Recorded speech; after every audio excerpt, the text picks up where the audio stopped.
Nnukwu ụkọchukwu gbasakwa aka ọtọ nabata gị na ndokwa. Nnukwu ụkọchukwu gbasakwa aka ọtọ n'ebe nabata gị na ndokwa. Isi mere enu ịnyasị na chọọchị.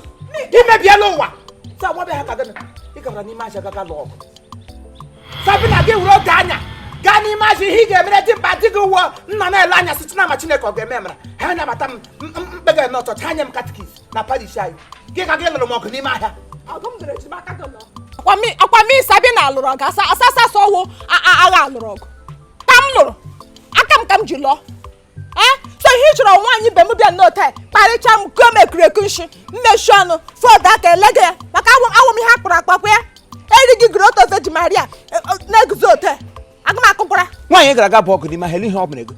o mere ego unu gịnị ka nwaanyị ma mere ka ọsọ bedo na ọ chọrọla aja ma o sie mmiri ọkụ n'ogo ma ị na-eme n'aha nna gafere makwa ihe ọ gwara m gịnị ka ọ gwara gị ọ gwara m ụtụ m n'ọnụ ọ gwara gị ọnụ nwaanyị mepe ọnụ o ji eri ji na-ede si ma nwaanyị anya mpịa nsị m ike nwaanyị anya mpịa wu good morning owe ekele owu compliment of season ọ kpọrọ gị nwaanyị anya mpịa elu ka ọjọọ nọ nga ọwa anya ọpịa dego onye lechara mma na anya pịara akpọgụ nwaanyị echebe ụgbọ gbara gị onye ngwụrọ ka ị ga-abịa si ya thank you ọ ga-akpọ gị onye ngwụrọ mbụ anya ọwa ọpịa dego enwere otu nne si aghọta ụka ghọtazie nwanne lechara onye anya pịara awụ isi otu anya wụ ihe fere na akpọgụ nwaanyị anya mpịa ị ga-asị ya nne m ekele dịrị ego gị gagaga ịlụ ọgụ ya bụ otu isi agbụrụ nwe gị ọgụ ọwa anya ọpịa dego ka mgbe ka epịakọrịla ka ị ga-ama na ịhụ nwaanyị isi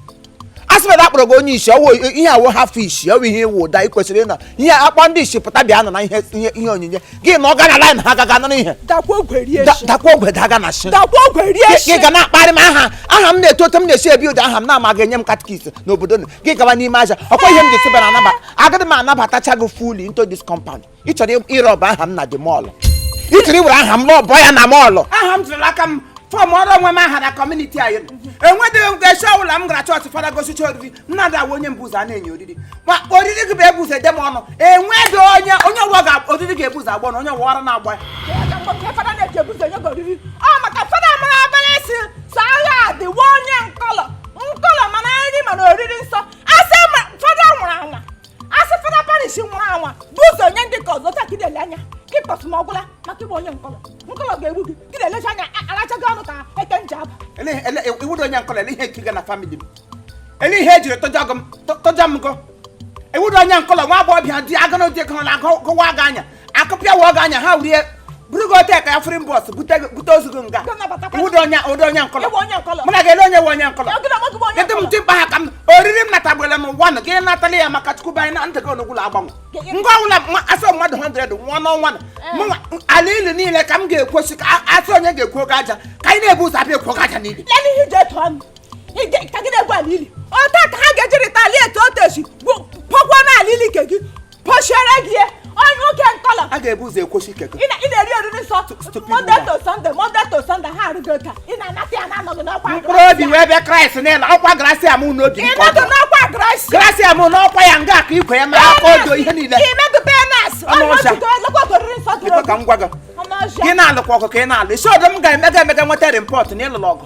gị lụbakwa ya n'ime aja ala ọsọ gị kụgba ọ n'ime chọọchị ka ị ga-alụ ahịa ma ọ bụ gị gaa n'ala ili nga mmanụ nwụrụ gị gasọ onwe gị alụ ọgụ nọ ihe ego oghe gị were ihe ghere oghe bịaba nga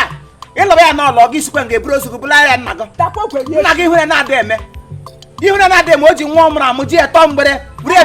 metara ya nlọkụ gị ma aka ote bịa na famili m ote ka a ga-esikwa m aka ebụpụ gị ọkwa mụ na gị na famili ị ga-ahụ ya ma ọ bụrụ gị ka ọkụ na gị tụta machi n'ọba fọpụrụ m gị kanopi nọ na nna kanopi nọ na nna ofe fọpụkwara gị akwaghịrị oge gafukwe fada Krismas Sunday to Sunday gị doburu flawa ọgacha imege Corpus Christi eme ya ụda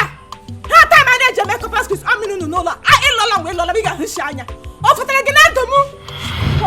Akosa digi mana lu,